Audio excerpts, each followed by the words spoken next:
Bismillahirrahmanirrahim. Alhamdulillah zaman akhir itu mulai agak ngawur. Kalau ada acara itu wong liya kon maca anake mlebu metu gak melok maca. Itu keliru, saya jamin itu keliru. Saya sering kalau mimpin di rumah, kalau yasinan di tonggo-tonggo kok anake gak maca saya keluar. Bapakmu wong liya kon maca kata saya gitu.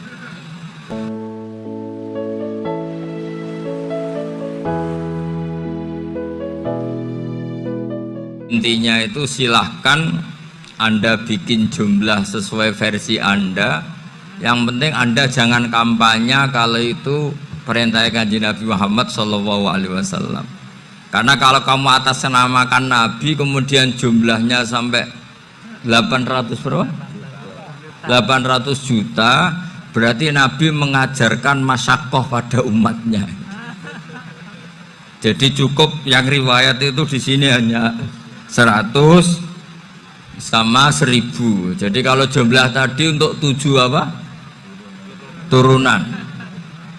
Jadi kamu harus ditutup dengan doa, ya Allah, semua itu bukan untuk saya tapi untuk 7 turunan. Tolong catat ya Allah. Karena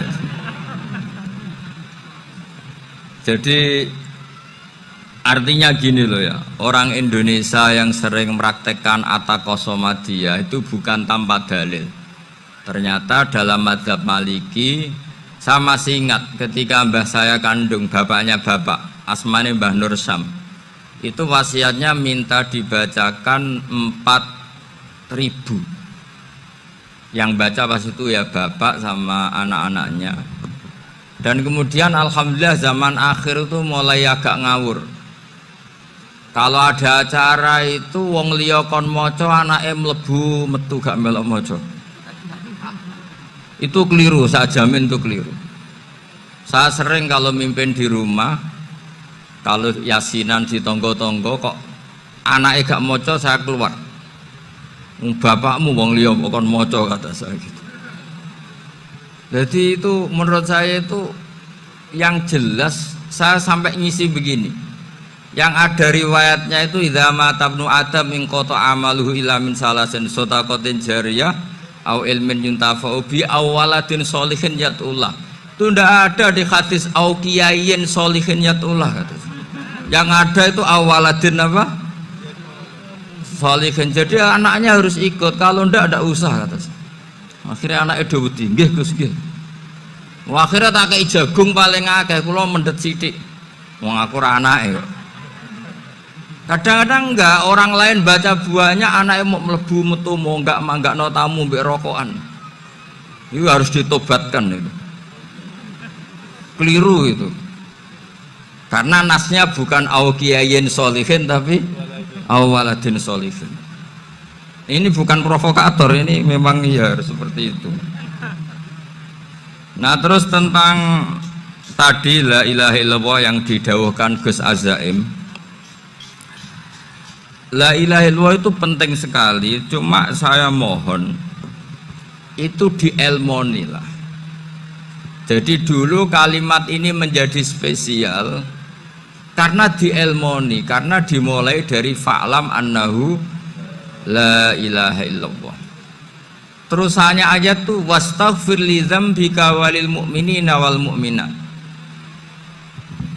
Saya ulang lagi ya. Terusannya ayat tuh wastaghfir li dzambika walil mu'minina wal mu'minat. Makanya menurut mazhab Sadili, kamu disuruh baca la ilaha illallah dulu, jangan istighfar dulu. Saya ulang lagi ya. Dalam mazhab Sadiliyah itu la ilaha illallah dulu, nggak boleh istighfar dulu. Alasannya masuk akal. Orang yang kafir 70 tahun itu sekali baca la ilaha illallah itu langsung yughfar lahum ma qad salaf. Sehingga la ilaha illallah sendiri sudah punya kekuatan supaya dosa kita diampuni. Qul lil ladzina kafaru iyantahu yughfar lahum ma qad salaf. Cara menghentikan kekafiran gimana? Dia melafadzkan la ilaha illallah. Ini kalimat yang begitu saktinya sampai orang yang kafir puluhan tahun itu dosanya semuanya terhapus hanya karena melafadzkan la ilaha illallah. Nah, makanya kata Abul Hasan Asyadzili, wastaghfir li dzambika ay bihadil kalimah. Seseorang sah diistighfari itu kalau melafadzkan la ilaha illallah. Misalnya ada orang kafir mati kafir, sah nggak anak cucunya mengistighfari dia? Tidak sah karena belum melafadzkan la ilaha illallah. Makanya kata Abu Hasan Asyadzili, wastaghfir li dzambika ay bihadil kalimah. Sehingga lafadz ini spesial betul. Tapi kadang-kadang beberapa mursyid cara berpikir lain. Ini kalimat thayyibah harus dibaca orang suci, sehingga mendahulukan apa? Istighfar. Untuk supaya pas ngelafatkan kalimat thayyibah sudah dalam keadaan apa? Suci. Itu juga masuk akal. Tapi secara meyakinkan saya sendiri lebih mengikuti manhajnya Abil Hasan Asyadzili karena alasannya tadi, yang kafir puluhan tahun saja langsung luntur dosanya karena melafatkan la ilaha illallah. Artinya la ilaha illallah sendiri sudah bagian dari istighfar. Nah, ya tadi buktinya fa'lam annahu la ilaha illallah terus wastaghfir li dzambika walil mu'minin. Jadi orang sah diistighfari itu setelah dipastikan sah tauhidnya. Jadi setelah tauhidnya sah yaitu la ilaha illallah baru sah apa? Diistighfari. Sehingga orang kafir, saya ulang lagi, orang kafir yang mati kafir anak cucunya tidak boleh apa? Tidak boleh menistighfar. Terus saran saya kedua, la ilaha illallah itu filosofinya itu nafyun li uluhiyati ghairillah wa isbatun li uluhiyatillah wahdah. Filosofi la ilaha illallah itu gimana? Menafikan semua selain Allah itu tidak Tuhan dan hanya menuhankan Allah semata. Lah itu caranya gimana?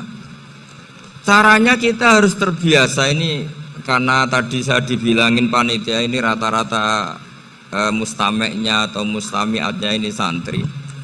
Caranya gimana? Dilatih pakai logika. Saya berkali-kali cerita kalau ngaji, saya sekaligus kampanye. Allah itu Tuhan yang begitu fair. Untuk menjadi Tuhan Allah mempersilahkan, ada kualifikasi Tuhan. Jadi boleh dikompetisikan, itu boleh kata Allah. Gak apa-apa kamu ngaku Tuhan gitu kata Allah. Tapi nak ngaku pangeran itu paling gak ya direputasi lah, ada verifikasinya lah. Dimulai dari apa? Ya kalau jadi Tuhan itu setidaknya bikin langit bumi lah, aturannya gitu. Jadi kalau daftar bupati ya daftarlah ke KPU. Masa tahu-tahu jadi apa? Tuhan kemudian tidak punya prestasi bikin langit bumi. Sehingga Allah itu cara ngendikan itu ya fair. Qul ara'aitum ma tad'una min dunillah aruni madza khalaqu minal ardi am lahum syirkun fis samawat. Coba yang kamu tuhankan selain saya, prestasinya apa kan? Ketika saya bikin bumi itu apa ikut bikin gitu. Terus amlahum syirkun fis samawat. Kalau bikin langit kalau nggak bisa ya urun lah gitu.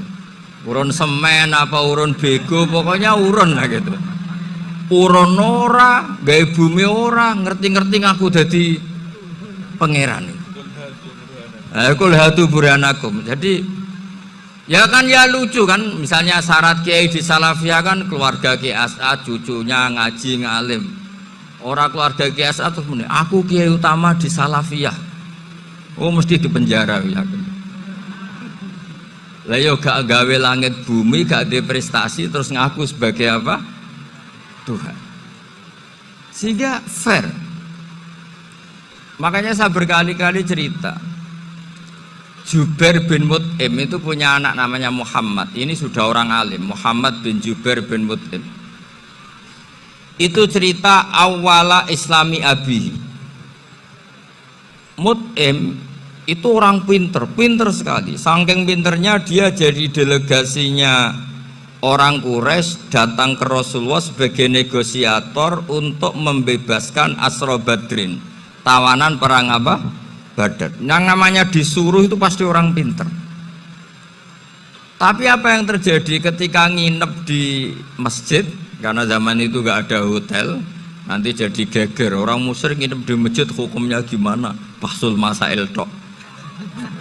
Zaman itu mau tidak mau. Kalau sekarang kan ada hotel, kiai juga punya wisma. Apa yang terjadi? Orang ini cerdas sekali. Dan delalah Nabi pas sholat maghrib itu baca wattur wa kitabim mastur sampai am khalaqus samawati wal ard. Ya kalau kamu jadi Tuhan ya setidaknya menciptakan langit bumi lah. Namanya jadi Tuhan ya ada persyaratan gitu. Paling tidak punya reputasi menciptakan langit bumi. Atau kalau jadi Tuhan setidaknya reputasinya itu enggak diciptakan yang lain. Am khuliqu min ghairi syai'in.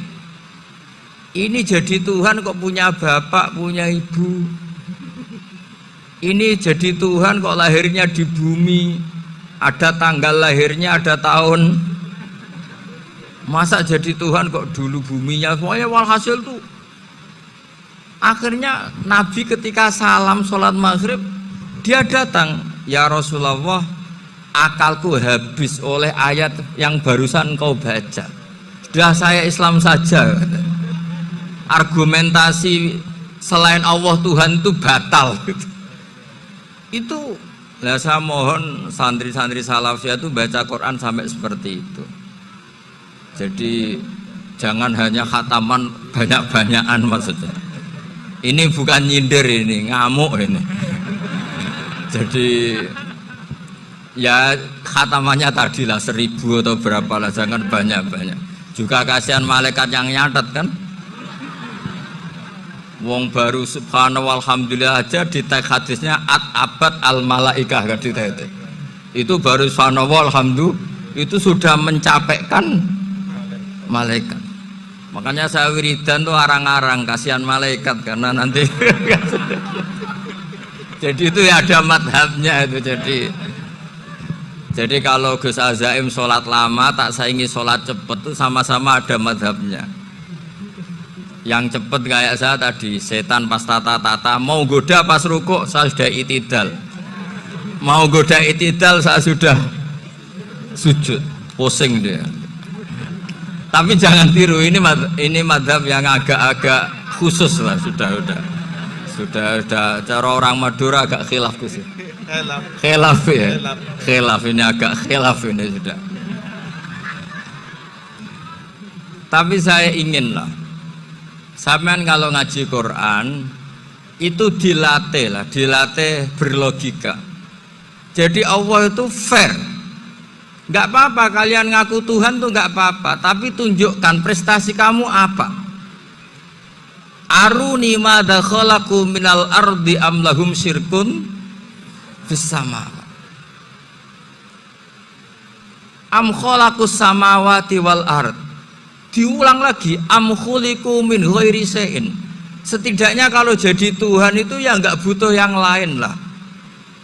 Masa jadi Tuhan kok wujudnya saja butuh orang lain, butuh bumi, eksistensinya butuh makan, butuh minum.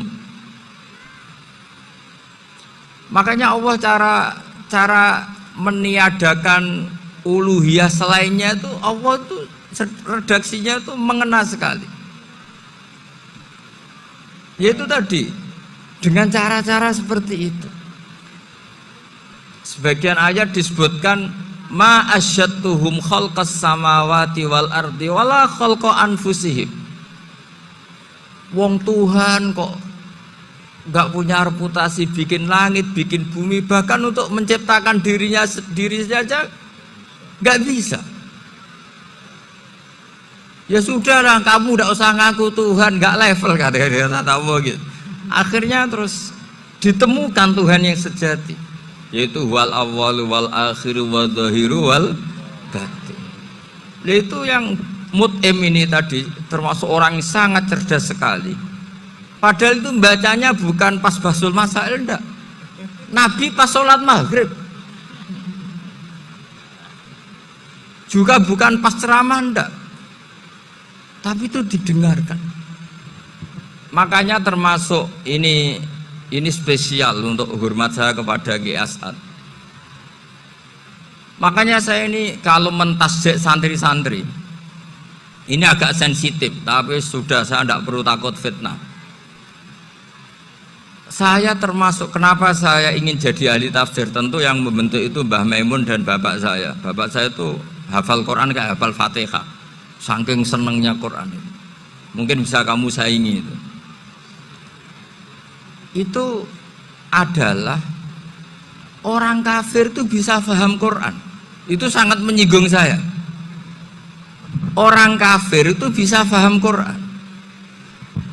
Ketika Umar Islam itu karena mendengar apa coba? Mendengar apa? Quran. Dan itu masih kafir apa sudah Islam? Masih kafir karena kalimat-kalimat yang di Quran itu begitu jelas, wal kitabil mubin, sehingga didengarkan orang kafir pun tuh ngefek. Makanya ketika Umar datang ke saudari putrinya, kemudian dengar Toha ma anzalna alaikal Qur'an apa litasqa, itu dia terus iman. Begitu juga Mut'im. Itu ketika dengar Nabi baca surat At-Tur ya langsung iman. Makanya kata Ibnu Jarir At-Tabari, kamu jangan pernah bilang gini, syaratnya paham Quran itu harus alim, harus gini. Lah nanti berarti orang kafir punya alasan di depan Allah, ya Allah, engkau ngandani kami dengan Quran yang nggak bisa difahami kecuali alim dulu. Lah saya alim gimana? Nggak pernah mondok gimana? Saya kafir. Jadi artinya gini loh, kata Ibnu Jarir At-Tabari, Allah tidak mungkin mengatakan gini, ifhamil Quran bima la fahmalaka. Quran itu harus kamu fahami. Sementara orang kafir karena lafadznya Quran khusus gak bisa memahami. Makanya Quran itu dibaca, itu banyak orang kafir yang menjadi muslim karena mendengar apa? Al-Quran, padahal kafir. Nah, termasuk tadi Muhammad bin Jubair bin Mut'im ini itu menjadi Islam ya karena mendengar Quran, padahal dia saat itu masih apa? Kafir. Karena tadi logika, misalnya nggak paham secara lafadz Arab. Sekarang misalnya nyuwun sewu ada orang ateis. Saya pernah didatangi seorang ateis yang nggak percaya Tuhan. Saya mau Islam Pak Bah, asal Anda bisa menjelaskan Tuhan itu siapa. Coba Quran dibaca secara makna, tidak secara lafaz tapi secara makna. Begini misalnya, ada orang ateis datang ke saya, Pak Bah, saya mau Islam, asal Anda bisa menjelaskan Tuhan itu siapa. Terus saya tanya, ini ngajak goblok-goblokan apa pinter-pinteran, kata saya. Terus dia jawab, ngajak pinter-pinteran Pak, saya ini doktor katanya. Maksudnya di akademiknya dia doktor, mungkin jurusan matematika atau apa, tapi di ketuhanannya jeblok. Terus tak tanya, kalau ini ada kertas, kamu suka ada rumusnya apa suka ada? Ya suka ada rumusnya. Kenapa ada kertas? Ya karena ada yang bikin. Nah kira-kira berstatus membikin atau membuat itu sesuatunya mewujud apa enggak? Ya pasti mewujud lah, pasti ada. Ya sudah, anggap Tuhan itu adalah sebab dari semua yang ada. Masa alam yang seperti ini, langit dan bumi ini mewujudat, kemudian kamu katakan kholaqohal Adam, bahwa alam raya yang mewujud ini diciptakan oleh ketiadaan. Ya juga, berarti Tuhan itu Ya itu yang namanya Tuhan. Lah mulai dulu kiai-kiai ngomong gitu kan saya Islam katanya.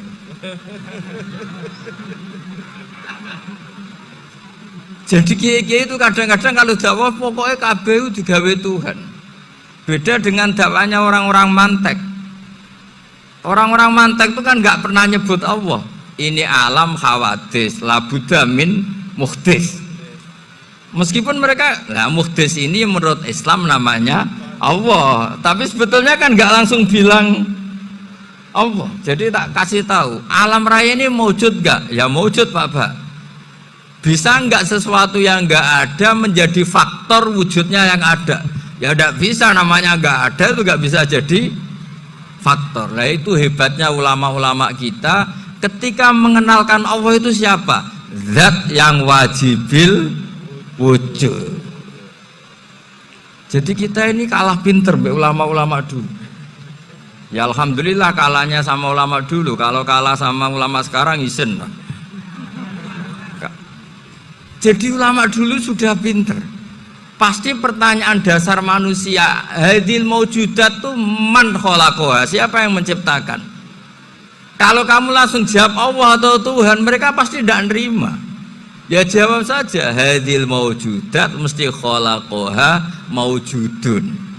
Nah berhubung maujud ini berstatus pencipta harus super.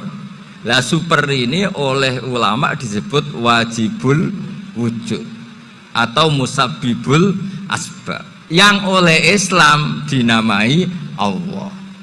Tapi kita langsung ngomong Allah, mesti aja bingungkan kan bagi yang bingung maksudnya. Ya saya mohonlah kalimat-kalimat la ilaha illallah itu diamatilah, diresapi sampai seperti penjelasan saya ini, sehingga punya kualitas ilmu. Karena syaratnya memang fa'lam, harus punya kualitas apa? Ilmu. Ilmu itu apa? Ma'rifatus syai' ala ma huwa alaih. Mengenal sesuatu sesuai detail-detail sifatnya sesuatu itu. Misalnya kalau Allah sudah jadi Tuhan, ya harusnya qabla kulli syai'. Masa Tuhan sama yang dituhani wujudnya dulu yang dituhani? Ditemukanlah sifat awal atau qadim. Makanya bener Gus Azaim tadi, kalau sudah bertauhid harus hafal akidah berapa khamsin. Dimulai apa? Wujud. Kenapa harus dikatakan wujud? Karena alam raya ini kadung maujudat. Hadhil alam maujudun.